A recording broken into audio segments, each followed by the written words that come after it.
안녕하세요.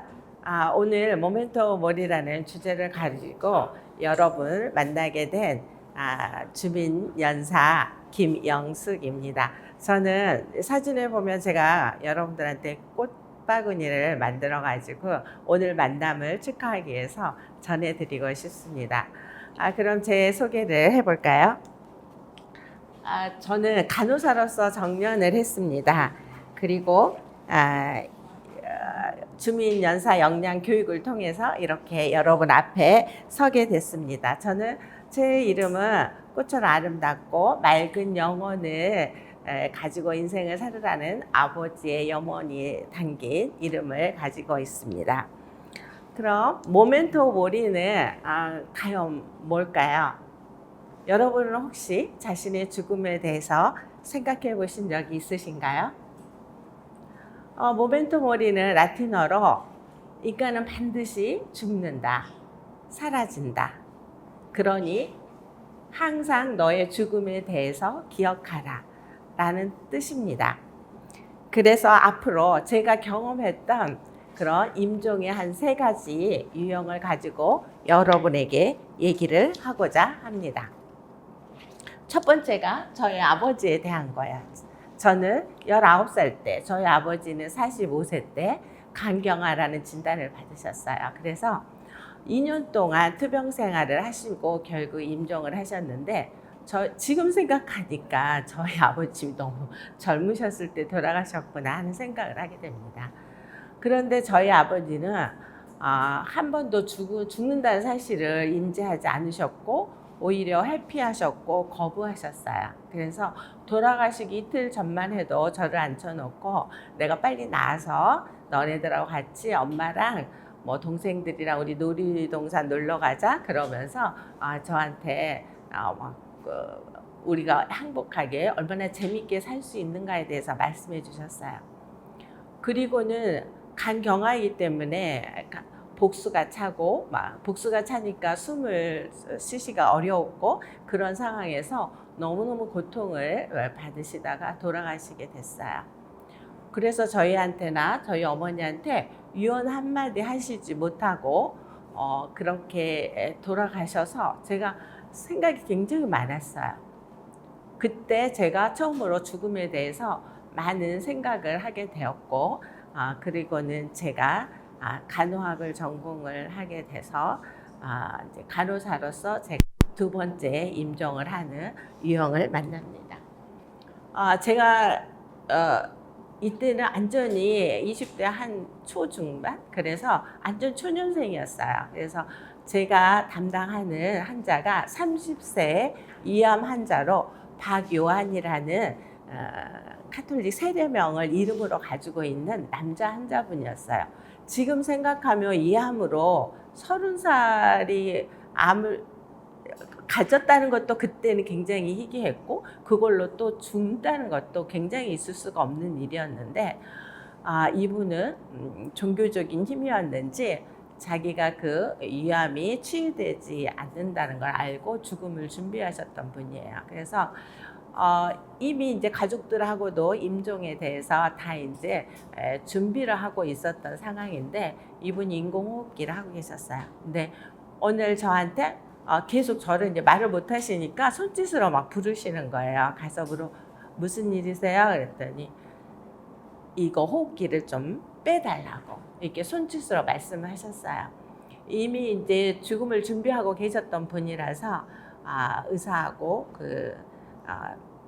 가족들하고 얘기하고 바로 인공호흡기를 빼게 됐는데 그때 저한테 처음으로 긴 한숨을 쉬시면서 얘기하시는 게 간호사님 저 다리가 너무 아파요.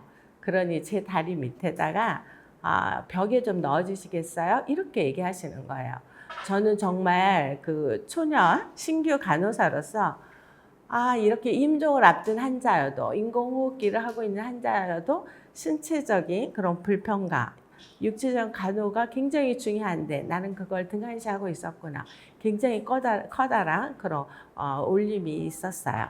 그리고 나서 이분이 이제 한 2시간 정도 이제 가족들하고 다 이제 일일이 한 명 한 명 작별 인사를 하는 겁니다. 거기는 이제 카톨릭 병원이었기 때문에 이제 이런 상황이 되자 바로 신부님한테 연락이 돼서 신부님이 와서 성사를 해주고, 그리고 나서 그 환자분이 부모님부터 해서 침상에 이제 모든 가족들, 형제들이 다 이제 모여 있는 거죠. 저희 간호사, 의사, 뭐 신부님까지도. 근데 삥 둘러보면서 다 일일이 다 이제 한 명 한 명 얼굴을 보면서 작별 인사를 했고, 그 중에 미국에서 살고 계시는 오재하는 누님한테도 국제전화 걸어달라 해서 작별 인사를 하는 거를 보고 저희는 아무 말도 못하고 조용히 눈물만 흘리고 있었습니다. 그때 마지막인데 인사를, 그때 결혼한 지 1년뿐이 안 된 그런 신혼의 그런 부부였는데, 그 부인한테 내가 너무너무 미안하고 너무너무 사랑하는데 내가 일찍 가서 너무 미안해. 하지만 나 마지막 그 작별 키스를 나한테 좀 해줄래? 이렇게 얘기를 하더라고요. 그래서 부인이 정말 울으면서 눈물을 흘리면서 작별의 키스를 해주고, 거기 있는 모든 사람들은 다 정말 울지 않을 수가 없었어요. 저는 간호사인 제 신분도 있고 계속 눈물을 흘리고 있었습니다. 그리고 나서 작별 인사를 모두 하고 나서 이분이 하시는 얘기가, 모두들 이제 다들 안녕히들 계셔라. 나는 지금 밖에 창밖에 천사님이 오셨다. 그래서 나는 이제 가야 할 시간이 됐다. 이렇게 얘기를 하시더라고요. 그리고는 정말 저희한테 전 정말 믿기지 않았어요. 이렇게 손을 흔들면서 모두들 다 평안하게 계시고 행복하시라고 손을 흔들고는 미소를 짓고는 임종을 하셨어요. 제가 20대 초반에 정말 믿을 수 없는 임종을 제가 봤죠. 저는 19살 때 우리 아버님이 그렇게 고통스럽게 돌아가신 걸 보고는 이 30살의 남자는 우리 아버지보다 더 젊은 나이에 이렇게 종교적인 힘인지 이렇게 죽음을 받아들이고 준비를 하셨구나. 정말 내가 볼 수 없는 그런 임종 장면을 보면서, 그거는 지금 거의 40년이 된 지금도 그 하나의 그런 사진처럼 딱 각인이 돼서 제 머릿속에 그대로 그려지고 있습니다.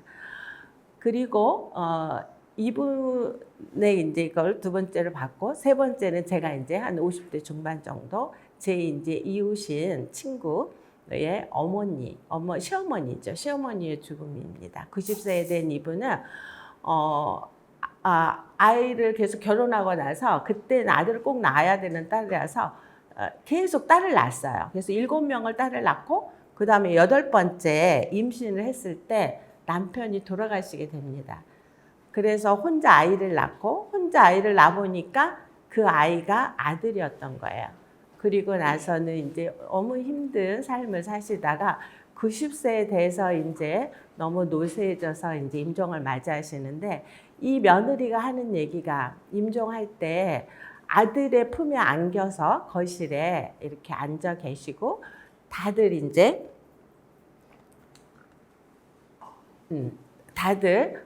숨을 죽이고 이제 조용히 이제 계시는데, 그때 이제 제 친구 얘기로는 자기는 종교인도 아니고 이렇게 성스러운 임종을, 우리 시어머니 임종을 본 적이 없다, 이렇게 얘기를 하더라고요. 왜냐하면 다 삥 둘러 앉아가지고 다 이제 숨소리하고, 어머니 숨소리하고 말씀에 귀 기울이고 있는 그 모습이 며느리가 보기에는 너무나도 경건하고 아름답고, 그리고 엄숙하면서도 굉장히 조용히 다들 눈물을 흘리면서 어머니 얘기를 듣고 임종을 함께 하고, 마지막에 어머니가 이제 눈을 감지를 못하시니까 아들 품에서 아들이 눈을 감겨줬다고 이렇게 얘기를 하더라고요. 그래서 자기는 그 시어머니의 그 임종하시는 모습을 절대 잊을 수 없노라고 저한테 얘기를 해주었습니다. 이렇게 제가 3가지 임종 경험을 가지고 젊으신 분도 같고 너무 억울하게 더 열심히 재밌게 살 수 있는데도 죽음은 오고, 또 이렇게 인생을 길게 모든 걸 다 누리고 또 이렇게 임종이 오기 때문에 어떤 방식으로 나의 임종은, 나의 죽음은 올지 아무도 알 수가 없습니다. 그래서 우리는 이제 어떻게 해야 될까? 이 제가 오늘 가지고 온 모멘텀 머리는 조금 그 무거운 주제이기는 한데 우리가 죽음을 준비한다는 의미입니다. 죽음의 준비는 우리가 죽는다는 사실을 아까 인식하는 그 순간부터 그게 죽음을 우리가 준비하는 상황이 됩니다. 죽음을 거부하는 게 아니고 자연스러운 현상으로 우리가 받아들여서 그것을 아름답게 내 죽음을 의미 있게 두는 거를 해야 됩니다. 그래서 우리는 정말 한창 웰당이라고 열풍도 있었잖아요. 근데 잘 죽기 위해서는 우리가 잘 살기 위해서 뭐 많이 연습하고 금메달 따기 위해서도 무수한 연습을 하잖아요. 잘 죽기 위해서도 우리는 많은 연습과 공부를 해야만 합니다. 그리고 그 중에 제 첫 번째는 내가 죽는다는 사실을 꼭 기억해야 되는 거죠. 모멘텀 머리가 항상 우리 삶 속에 있으면 여러분들은 삶이 정말 후회하지 않는 그런 원동력의 삶을 살 수 있게 되시라고 생각합니다. 그럼 우리가 마지막을 준비할 때 어떻게 하는 게 좋겠나? 삶의 자기 마지막 모습을 자기가 디자인하는 거예요. 나는 어떻게 죽고 싶다. 아까 제가 새 유형을 얘기했지만 죽음의 유형은 너무너무 많습니다. 그래서 나는 정말 어떻게 죽음을 맞이하고 싶은가? 그거를 내가 디자인하는 거죠. 그래서 내가 그대로 하는 거죠. 제가 아시는 분의 어떤 병원장님은 굉장히 유쾌하시고 막 유머스러우신 분이었는데 그분은 자기는 죽을 때 장례식장에 내가 막 재밌게 얘기하는 것을 다 녹음해가지고 이렇게 틀어놓으면 사람들이 와서 그 얘기를 듣고 막 유쾌하게 웃다가 나의 장례식에 와서 얘기하고 갔으면 너무너무 좋겠다 이렇게 얘기하셨던 분도 계셨거든요. 그렇게 자기 그런 죽음을 본인이 디자인할 수 있다는 거. 그렇다면 그걸 디자인을 해서 혼자만 놔두면 안 되겠죠. 그걸 유언으로 남기고 또 내 삶의 정리를 해서 내가 뭔가 남기고자 싶으면 뭐 책을 쓴다든지 아니면 뭐 시를 쓴다든지 이런 것도 좀 중요한 그런 준비 단계가 있고 그 다음에 또 하나 중요한 건 인생에 내가 살아온 걸 계속 이렇게 해고를 하다 보면 그게 이제 자기 성찰을 하는 거거든요. 내가 정말 용서할 사람이 있으면 정말 용서를 하지 않고 간다 그러면 너무 뭐 찝찝할 것 같아요. 내가 용서를 하고 또 내가 용서받아야 되는 상황이면 또 용서를 가서 구하고 그런 걸 하는 인생 해고 자기 성찰을 한 다음에 그 다음에는 내가 누구하고 추억 만들기를 못했다. 우리가 죽을 때 아무것도 가져갈 수는 없지만 추억은 가지고 간다 했잖아요. 그래서 그 추억 만들기를 하기 위해서 버킷리스트 같은 거 만들어서 같이 하게 되고 그 다음에 우리가 10대하고 20대 공부해서 3, 40년을 살잖아요. 근데 우리는 앞으로 100세 시대에 60대가 다시 공부해야 되는 시기예요. 60대 공부를 해서 3, 40년에 여러분들이 또 사셔야 됩니다. 공부를 하지 않으면 맞춰서 재밌게 살 수가 없어요. 그래서 그리고 또 중요한 거는 60대부터는 지금 나이 드신 분한테 물어보면 가장 걱정하는 게 치매예요. 근데 우리가 공부를 해야지, 그런 지적 성장을 해야지 치매에도 걸리지 않고, 그 다음에 우리가 뇌를 거의 우리가 죽을 때까지 1%뿐이 쓰지 않고 죽는다 하잖아요. 공부를 하면은 그런 지적 성장이 이루어질 수 있습니다. 그래서 모멘텀 머리에 대해서 그 나태주 시인이 한 얘기로 보면,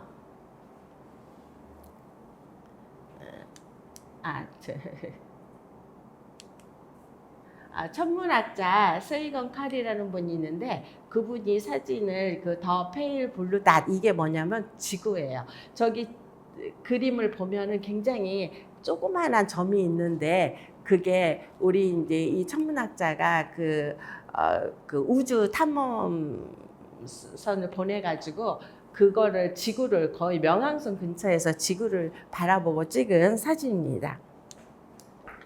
그래서 나태주 시인은 인간은 필멸자이다. 반드시 사라진다. 그렇게 얘기를 했고 아까 천문학자 세이건 칼도 더 페일 블루 닷 이거는 지구가 창백한 푸른 점이다. 그 조그만 푸른 점인데 모든 위대한 사람들이 그 태양빛 속에서 보유하는 먼지 티끌위에서 살았다. 우리가 그렇게 아주 미미한 존재로 살아가고 있는 상황입니다.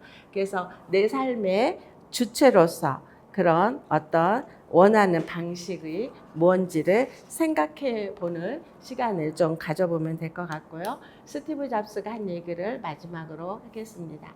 스티브 잡슨이 스탠포드 대학 졸업식에서 한 얘기인데 이거는 보니까 제가 모멘토 모리를 얘기하는 거예요. 만일 당신이 매일을 삶의 마지막 날처럼 산다면 언젠가 당신은 대부분 옳은 삶을 살았을 것이다. 제가 곧 죽을 것이라는 것을 생각하는 것은 제가 인생에서 큰 결정을 내리는데 도움을 준 가장 중요한 도구가 되었다. 죽음을 생각하는 것은 당신이 무엇을 잃을지도 모른다는 두려움이 함정을 벗어나는 최고의 길입니다. 이렇게 말씀하셨어요. 그래서 우리 삶 중에 여러분들도 저도 모멘토 모리를 항시 기억하고 행복한 삶을 마무리할 수가 있기를 바랍니다. 그래서 여러분도 앞으로 삶을 새롭게 디자인해서 마지막 순간을 꿈꾼 대로 이루어지기를 간절히 바라겠습니다. 감사합니다.